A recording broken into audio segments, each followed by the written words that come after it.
I really wanted to create a food company that was, providing healthy, convenient food for people in a time when, I'm very angry with how our big food companies have, just poisoned folks for lack of a better word.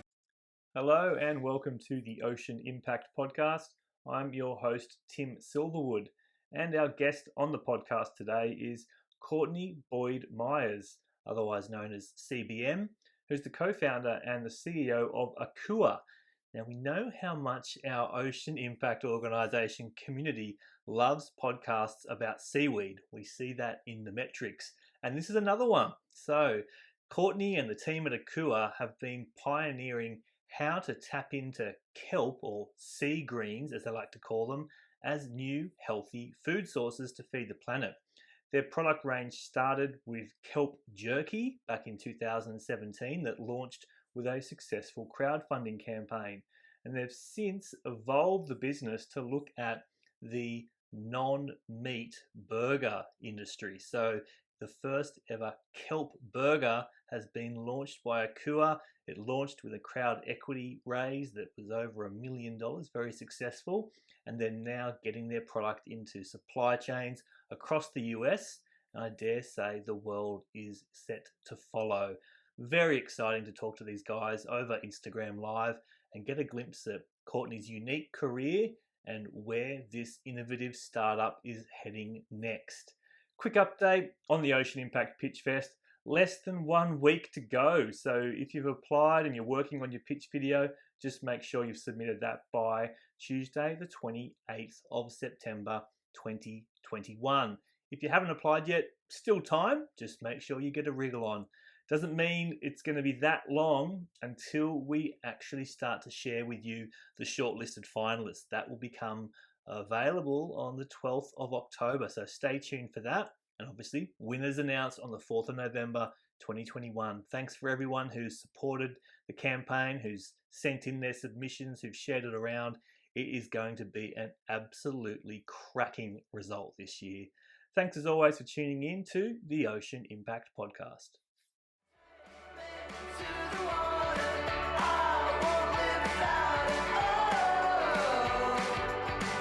Take the ocean out of me. Good morning, CBM. Hi, guys. CBM. How you going? Yeah, I'm really well. How are you? I'm doing well. I was rambling on a little bit there while we were waiting for you to join. It tends to get a little bit stressful, but we're here. We've got you. Okay, yeah, I haven't done live in a while. Sorry about that. I was waiting for an invite, but yeah, I'm here now, and it is evening, just winding down the day in New York City. New York City, Thursday evening, 9th of September, coming up to a very significant date for everyone in New York City in a couple of days' time. Yeah, I actually can see the World Trade Center from my apartment, and it was so beautiful last night. They had the two, or this whole week, I think they've had the two lights coming where the towers were, and there was an eclipse behind it. It was so stunning, and I was watching it with a few other people, and I live in a very mixed culturally neighborhood. And then last night, this kind of middle-aged mom was walking by with her kids and was like, "That's just a hoax. They're trying to get aliens to come down, kids.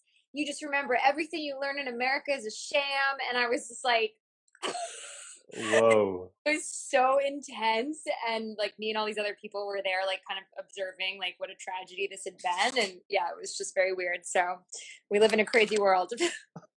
Crazy world in a relatively crazy city. You're you're a global soul, right? You've got a very, very eclectic history of places that you've lived and cultures that you've experienced. So you've obviously found the last 18 months pretty interesting, challenging. Tell us a little bit about the last 18 months for you. Yeah, grounding. Yeah, so my husband's French. We live part of the year in South Africa where he has an ice cream business, and I met him in Europe, and we, always really enjoy the European lifestyle. He's very anti-consumerism, and parts of the United States in that sense really bother him, like the amount of Amazon packages I have showing up, or just how many brands are doing this and that. And And yeah, so we spend a good amount of time outside of the United States, but obviously with AKUA being based in the US, I'm here a lot. And so it was great during the pandemic. We were just based in the United States, and it was such a special time for my co-founder and I to develop the Kelp Burger, and we did that with almost 1,000 of our customers, which was awesome. So yeah, it's been good to be grounded. We have traveled a bit since the pandemic started, and I think the one thing I'm the most bummed about is we've brought on some really cool investors from Tokyo and Hong Kong and Singapore, and I haven't been able to go visit them and do all the cool culinary adventures in these cultures that have been eating seaweed for thousands of years. So when the pandemic's over, that'll definitely be my first trip.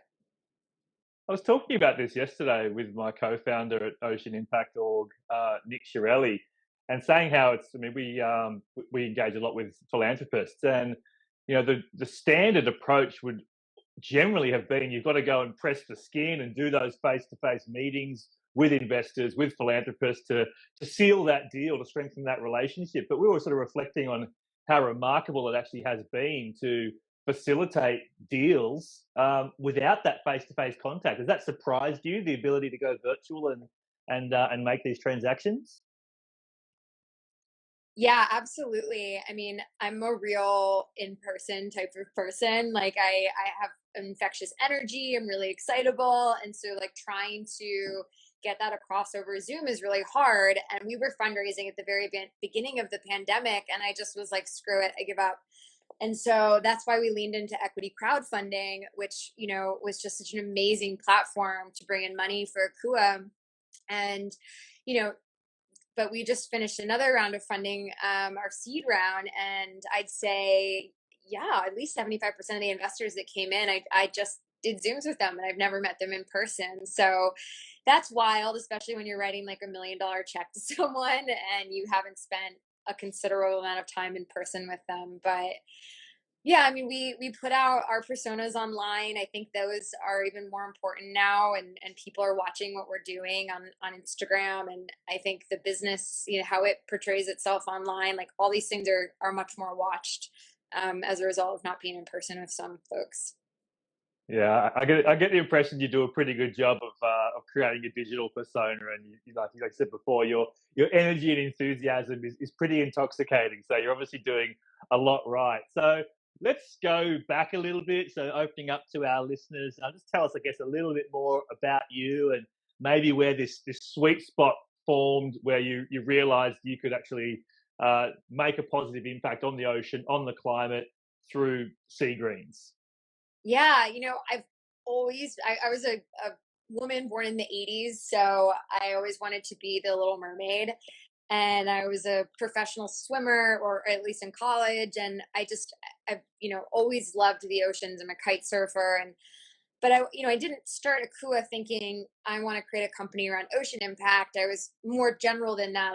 I really wanted to create a food company that was, providing healthy, convenient food for people in a time when, I'm very angry with how our big food companies have, just poisoned folks for lack of a better word. But I came across seagreens through a friend named Brendan Coffey. He's now our independent board director, which is really cool. And he introduced me to Greenwave, which is an amazing nonprofit that trains fishermen to grow kelp. And so I had always been eating seaweed. I love seaweed. And when I learned about the environmental benefits of growing it and the economic benefits for fishermen, I was like, wow, this is definitely going to be the base for the food company I'm going to start. But it was grounded in this idea of human health and planet health being so disconnected, and wanting to make that connection and make better products for both. When you were sort of, your mission, you said before, was was driven by a desire to create a food product that was going to right some of those wrongs. Could it have taken many different paths, or was it once you sort of went down that first step and realized the potential of sea greens, was that just like, okay, go this way, or could it have gone other different ways? Yeah, I mean, it was seaweed that made me really excited to begin with. I remember I was doing experiments, creating my own seaweed salads and my own seaweed soups. And then this fact that I had access to this supply chain of kelp, just, was obviously the business. I never did research into like mung beans or whatever else is, a cool ingredient today. It was always about the kelp. So let's talk about the kelp. So, what is it about it and why do we need to be eating more of it? Just give us your perspective on the wonders of sea greens and kelp. Yeah, so, kelp is a brown macroalgae, and like fungi, algae is separate from plant and animal, which I always tell people because it kind of blows my mind just how little we incorporate an entire kingdom into our daily lives. And there's macroalgae and like kelp, and then there's microalgae like spirulina, and it all started with cyanobacteria, which is the bad stuff that creates red algae blooms and toxic water. So, in similar to land-based plants, macroalgae develops through photosynthesis, and so it's one of the really cool parts about kelp forest and it's in a natural ecosystem is that these are very powerful carbon sequestration tools. And so, what we're doing with farming is essentially planting a forest in the sea, and so you get these amazing carbon and nitrogen decreasing benefits, and that leads to deacidification. Kelp's super delicious. It's really high in fiber and vitamins and minerals, really high in iodine, which a lot of people are deficient in. Really low in calorie. That iodine is also really important for cellular development, brain health, and something I tell all the ladies is it's amazing at boosting your metabolism, ladies or gentlemen. It's been amazing to see what some companies, like supplement companies, have done in positioning kelp as a weight loss tool. Tell us a little bit more then about your supply chain, and you mentioned before Green Wave and how that was the impetus to understand the opportunity around kelp. So yeah, tell us a little bit about your supply chain and your interaction with those who are actually out there growing the product. Yeah, I mean, Green Wave is just an amazing account to check out, greenwave.org. And they are on a mission to basically show and teach fishermen how to grow kelp in the ocean using the boats and the buoys that they already have, trying to make it really low cost to start up and really show them that they can earn anywhere between 25, 30. Some of these farmers are earning 100 grand a year off their kelp farms, which is amazing. And I was introduced through Green Wave to a lot of different fishermen from basically Long Island up to Maine. We do source most of our kelp from Maine today. We work with an amazing group of farmers called the Salt Sisters. And, for us, this is a, once a year harvest, which is a big deal. So we plant in the fall, we harvest in the spring, and it was so cool. We were able to bring people up this harvest, these gorgeous golden fronds growing off a rope in the water, and it's so beautiful. We've got some amazing video out there. We just had a documentary published on us called Free Thanks. If you check that out, you can see what the farms look like underwater, which is totally wild. I love that you're there actually eating it straight off the frond as they're filming that one. Help right out of the ocean. So good. I also love oysters, and I'm a real seafood person. Love it. So with those teams of growers now, I'm assuming that there's increases in activity, increases in the supply. I mean, is demand outweighing the supply? Like, where is the market in that region that you're referring to? Yeah, unfortunately, it's the opposite. Demand is outpacing. I'm sorry, supply is outpacing demand. We have last year more kelp than we know what to do with, especially because a lot of the kelp was being sold into restaurants, and that stopped. So our role at AKUA is to make sure that are we run out of kelp someday. The idea is to grow so much and to get people eating it, but we definitely have so many farmers interested in growing it, and it grows so quickly. It's kind of like the sequoia of the sea, and yeah, we just don't have enough people eating it today. So that's exactly our job. We've got our work cut out for us. So let's use that as a stepping stone then to talking about your products and the journey of AKUA. So obviously starting out with Kelp Jerky, and yeah, what sort of when was there, it is there, very cool. Understanding where the limitations were for the jerky, and then thinking about what the next product iteration was, and obviously culminating in the current product, which is the Kelp Burgers. Yeah, so we launched Kelp Jerky on Earth Day, April 2019. And, because before the pandemic was such a traveler, I really wanted to create a high protein plant based snack that didn't have soy in it and was, full of vitamins and minerals. And so Kelp Jerky was for me. And it was just, we created too healthy of a product for like mainstream America. And so that was a really big learning for us is, I think most jerky has a lot of sugar in it. This has zero added sugar. So it's a really like fibrous veggie snack. The other thing is this is a really hard snack to make. It's dehydrated. Every single piece of jerky comes out of a custom mold. And, that's crazy. You need to make food that scales, right? And so we started working on the Kelp Burger in the beginning of the pandemic. And we've been, we launched in May. We've had a summer of selling it direct to consumer. And then at the end of this month, we're going to launch our 2-pack boxes in retail. We're going to be over in 70 stores in New York City, which is super exciting. That is so cool. So the rationale there was, understanding the limitations of the jerky. Is there something there about, volume and needing to take in more supply? Was it just that there's a booming trade in plant-based patties for burgers now? Like, what really led you to say, this is what we need to be working on with the Kelp Burgers? Yeah, I mean, number one, when you're creating a food product, it can be as sustainable and healthy as you want, but it has to be delicious. And we were just not getting the great feedback on the jerky. It was people were saying things like, yeah, I mean, I eat it every day because it's so healthy for me, but I don't crave it. And that's a big flag. And I get it. And so with the burgers, we now have average scores of like a 9 out of 10. People love the Kelp Burger. I feel so confident in sending it to people. People are like, they just love it. It's their new favorite veggie burger.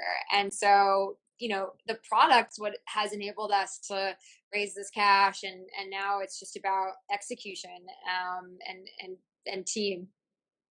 Yeah, I think, you can do so much with burgers. Like, I've obviously watched a bunch of the clips out there of you making them or others making them. And I suppose it's just, you never know where it's going to be interpreted by different chefs and different people. So the creativity in a burger is just astounding. Absolutely. We really want to work with more chefs to get the word out there. I'm starving actually. I'm going over tonight to cook them for my friends. Like I love the Kelp burgers. And I think to your point, like not only is the burger like this symbol of, kind of the summer burger BBQ, but also, you eat burgers all throughout the year. It's a commonly eaten product. And then in terms of versatility, we're launching a 12-ounce pack. And my favorite way to eat the Kelp burgers is I break them up in a pan. I chuck in one of my favorite tomato sauces, whatever veggies I have in the fridge, and I throw that over banza pasta, which is like a chickpea pasta. And I make like a Kelp burger bolognese, and I eat this like at least once a week. It's so good. So there's, you can do Kelp burger tacos, pierogies. We've made falafels out of them. It's a lot of use cases for the product. That's cool. So yeah, right. So beyond the burger patties, there'll just be a pack of it, almost like you'd imagine a mince, and you can then just disguise the limit and how you can interpret it. Exactly. Yeah. So, Beyond Meat has the 12-ounce pack. So it is impossible on an annual basis, these 12-ounce packs like outsell the patties because people are, doing the patties in the summer and then throughout the year want the actual meat. What's it been like, good, bad, indifferent, like thrown in to that pool of these plant-based alternatives to meat and burgers? And obviously that is a burgeoning industry and space to be occupying and playing in. But I think I've sort of seen maybe on some interviews, some, I don't know, some hesitancy about what some of them are doing in the space. And, you obviously, just tell us a little bit about the competition, what it's like to be playing in this very, very burgeoning space of plant-based meats. Yeah. So traditionally there's been a lot of the bean and soy based veggie burgers. They're quite dry, thin, a little boring, and haven't really satiated someone who's gonna like quit eating meat. And obviously Beyond and Impossible come in and just banged down that door and really created like an amazing replica of like a meat burger. But my concern is that like they're creating a false sense of belief that like, oh, it's plant-based, so it's healthy, because Beyond Impossible are filled with lots of ingredients that are really not that great for you, but they need those kind of fake processed ingredients in order to mimic meat. So, great what they've been doing, but for me, again, like this mission with AKUA has always been about health, right? And so not only are we able to really deliver on sustainability and animal rights, but like we're delivering on a product that you can pronounce all the ingredients and super healthy for you. That said, it doesn't mimic meat. So you're not going to eat a kelp burger and be like, oh, I don't know, is that cow? Like it's definitely not, but it's more satiating and delicious because of that umami taste profile than any other vegan burger on the market. So, the tagline is like, no one misses the meat, right? And that's amazing. And we're looking at ways to make it a little more meaty, like using a beet juice to make it more red and give people even closer to that experience, but in an all natural way. Yeah, there's a lot of questions I want to go into there in terms of that product development side of things. I think I saw on your LinkedIn, looking for people in food science, and it must just be a really exciting space. But the next point I had down was to actually talk about crowdfunding, because this is something that obviously you've executed with success, but also then you've relayed your experiences really openly on written forums and things. So yeah, tell us a little bit about your experience with crowdfunding from start to obviously the most recent one. Yeah, I'm transparent to a fault about everything. I am the first to admit that I'm not perfect and I make tons of mistakes and I'm learning as I go. And I think with our crowdfunding campaign, we did a Kickstarter in 2018 that we did relatively well on. We raised about 70 grand, which for a food company at the time was pretty good. And I just got all these emails from people being like, oh, can you hop on a call with my cousin's wife's friend in Dubai? And I'm like, no, I don't have time to like hop on 20-minute how to Kickstarter calls. So I did a written piece that had all my tips in it, almost all my tips in it. And there were a couple that were really hacky that I couldn't put in. But with Republic, there was nothing hacky. I put everything just completely in. I did the same thing because it was getting to the point where almost once a day I was getting an email from someone who wanted to get on a call about how to launch on Republic. But yeah, so I mentioned it was really hard to fundraise during the pandemic. The Republic team reached out. They're awesome. And they were like, we're seeing amazing traction because people are sitting on their computers and like, a lot of people made a lot of money last year. Obviously a lot of people lost a lot of money last year. So it's tough, but they're seeing these funding amounts get bigger and bigger. And so I was like, I was a journalist. I understand content creation. I was a community builder, I understand that. And I really wanted to get, our story on this platform. And I remember thinking, if we can raise 300K, we'll have really been successful. And we ended up raising, to the $1 million cap in a 6-month period, which was just a dream. And it was, could not have been more successful. And yeah, we learned a lot of them along the way, but that transparency was super important. I remember some jerk got on and was like, I had the Kelp Burger, I didn't like it. And so we were still in secret beta mode at this point. And I was like, you know what, fuck it. Here's the link. Before the campaign ends, anyone who wants to try it, And so like, we had our biggest sales day, which was great. All these people bought it. People came back up to their investment amounts, got their friends involved. Like it was amazing. And I'm so glad I did that. But yeah, it was, just learning after learning with that campaign. Fantastic. And so obviously there's probably people going to be listening to this podcast who are thinking, yeah, I'll just go and do that too. Like it's obviously got a big amount of flashy lights around it, crowdfunding and equity crowdfunding, but maybe just give us the top 1, 2, or 3 little things just to be really alert to before you even take those first steps in thinking of a campaign. Yeah. So first off, I get a referral fee for introducing anyone to the Republic team. So happy to do that. But yeah, we've looked at like why we were successful. I think number one is, and there was actually a New York Times article about this, or Wall Street Journal, but it was like, have a product that's in development, because it gives people a sense of like creation with you and being a part of something that's about to launch.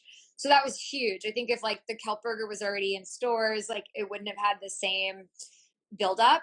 And then two is just like, we had a really strong email list. We had about 40,000 people on our email list. We have a very strong community. We've done a lot of events when we could. And I think, launching and having done the Kickstarter. So like launching to a core community was also incredibly important. And then this is in the piece I wrote, but those updates, just being super transparent, spending hours answering even the dumbest questions and the best questions. And I love stuff like that because I love customer service. I love talking to people. Some founders, like, that's their worst nightmare. They just want to build their businesses. So it's not for everybody. But that's the kind of thing that I really enjoy. There you go, guys. And obviously, yeah, definitely go and read those articles that CBM has penned. Yeah, it's how to public campaign. It's on Medium. And I literally wrote everything in it. I don't think I missed a tip. Good stuff. Let's talk a little bit more, I guess, about your sort of startup and entrepreneurial journey. This transparency is really refreshing. The recent feature you mentioned before, you come out with some real truth bombs about some mistakes that have been made along the way. So yeah, maybe just tell us a little bit more about your startup journey, what it's like now to be founder and CEO of such a progressive food company. And we can sort of round this out with some hints and tips for people out there who are maybe earlier in their startup journey. Yeah, I think it's important to like understand a timeline here too. Like we are just taking salaries as founders this month, and Congratulations! That's huge. We've been working on the business since 2017. So it wasn't like full time in 17 and 18. It became, really full time kind of probably in 2019 when we launched Kelp Jerky. But yeah, it's so hard starting a business. And then what's really hard is you watch other companies that look like they come out of nowhere, and like 6 months later they're doing like crazy run rates, and then like a year later they get bought. Like that's so rare, even if it feels like that's your whole LinkedIn feed. And so, I really have had to try hard to like not let those things get me down. And just, I think one of the, we're not successful yet by any means. We haven't broken our revenue goals that we need to hit. And I think, when we do, even then it's like, it's perseverance that's going to keep getting you around each corner. And being a founder is about just constantly dealing with fuck ups, and how you deal with that. Like I sent emails this morning to someone, and my COO called me and he's like, "You were a bit unhinged." And I'm like a really nice person, but like someone really messed up and I was upset. And it's, what I said to him is I was like, "Great, I'm bad cop, go be good cop," and it's just always about finding that balance. And I think the number one thing that I've learned through all those fuck ups is just like, I've never regretted like vetting someone or a service like to the full extent, doing due diligence. Cause like everybody's going to tell you that they're the best at email marketing or at this, or, like packaging design and branding. And like, they might be good for some people, but they might not be good for you. And so just like spend that time really deeply thinking about the people, the talent, and the energy that like you're bringing into your business. Like that's literally your baby. And I, anytime I'm not as protective as I wish I had been, that's like when fuck ups happen. Yeah, no, the words of my co-founder are ringing in my ears too. And, looking, because in those early days, you're stretched and you do want to outsource some really important tasks and components. But it was always, no one can do it like we can do it. We are the founders. We're so invested in this. It's our blood. It's in our DNA. Just think twice before you go and externalize some of those things. No, it's 100% true. And that's the challenge in scaling a business is like, it can't just be you and your co-founder doing all the work, right? And so you have to bring people in that you trust and set up systems of checks and balances. And like, when I was starting the company a couple years ago, like this role of CEO, like didn't really mean anything. I was like a founder, I was raising money, but I was doing so much. And now, because my job is hiring and putting those systems in place for scaling, I do actually feel like, oh yeah, I am a CEO now. Like I'm owning that title beyond just like fundraising and being a face of a business. And it's hard. I don't know how to do it. I mean, I'm a crazy Audible like listener. I crush books. So like right now I'm listening to Brene Brown, Dare to Lead. And yeah, I totally did not follow her advice thinking back on this email I sent this morning. But I guess in some ways I was very vulnerable in the email and shared how upset I was. But probably not exactly a Brene Brown approved chain of emails. But anyway, I think she's great. And I think reading books that help you balance out like what we all think of CEOs, like, the kind of like Travis Kalanick, like Uber CEO, like there's a lot of like people out there who've done really big businesses and haven't been the nicest people. So my journey is trying to find out like how to still be a really nice person and build a big business. I'm sure you'll absolutely get there. So tell us a little bit about sort of where you're at now with AKUA, and what the future is sort of looking like. Yeah, so we're like weeks away from our retail launch. So these boxes are going to be in the freezer section of over 70 stores in New York, and then we'll tackle Los Angeles and San Francisco. We are direct to consumer for the rest of the country, so anyone can buy our products. Obviously, the 2-pack is a lot easier to trial than a 12-pack, which is what we sell on our website. So we're trying to get into restaurants now that like unemployment's over in the States, and I think more people are going to be looking for jobs. And so restaurants, I think, are going to have an easier time with staffing. So that's been really hard for them the past 6 months. So we're going to be potentially in every major city in the United States in at least one restaurant.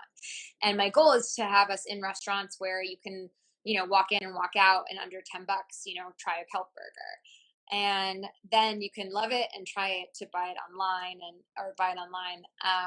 And eventually, next year we will be rolled out in national grocery, which is going to be great. But supporting that is insane.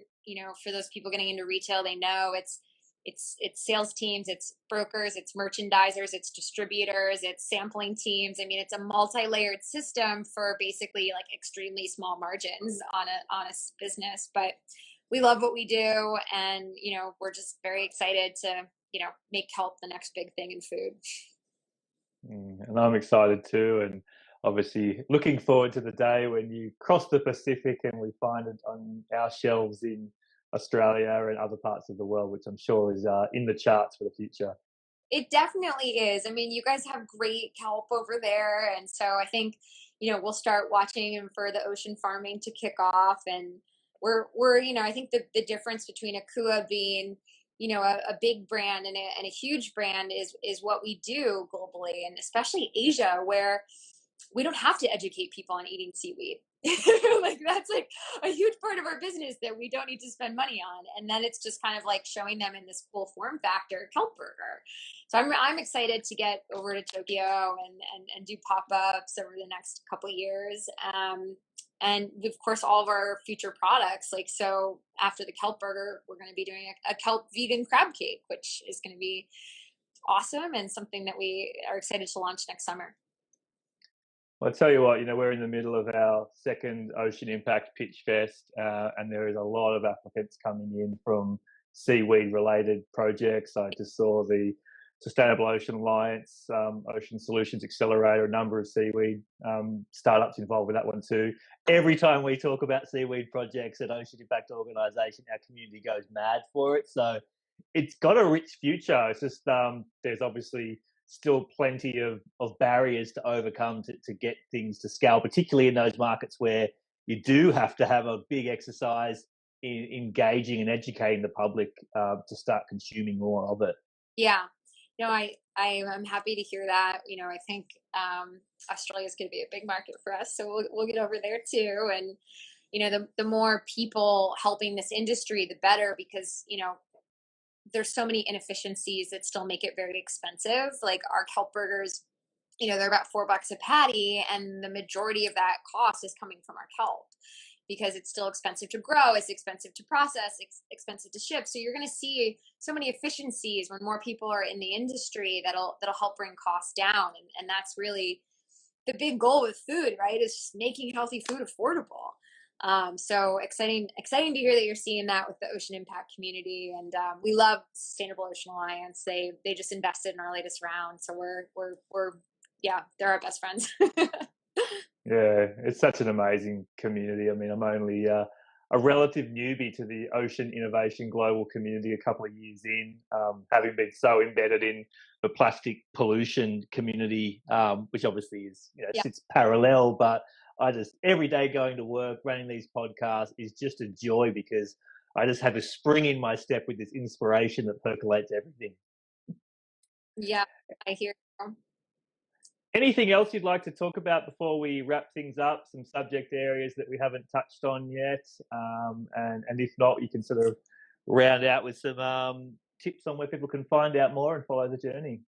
Yeah, I'm just so excited. Anyone in the United States that is listening, I'll type it in, but we've got a sweet discount code. You can use all capital AKUA love, and that's 20% off. We are, that's our friends and family code. Try the Kelp Burgers. Let us know what you think. We've got a lot of updates coming over the next few months, so definitely stay tuned. And yeah, follow Life AKUA on Instagram. Awesome. We'll add the code with your permission when the podcast goes out in a couple of weeks' time. And yeah, congratulations on the journey so far, and we'll certainly be watching with interest as it continues. Thank you so much for having me. Okay. See you later, everyone. Bye. Thank you. Bye. Bye.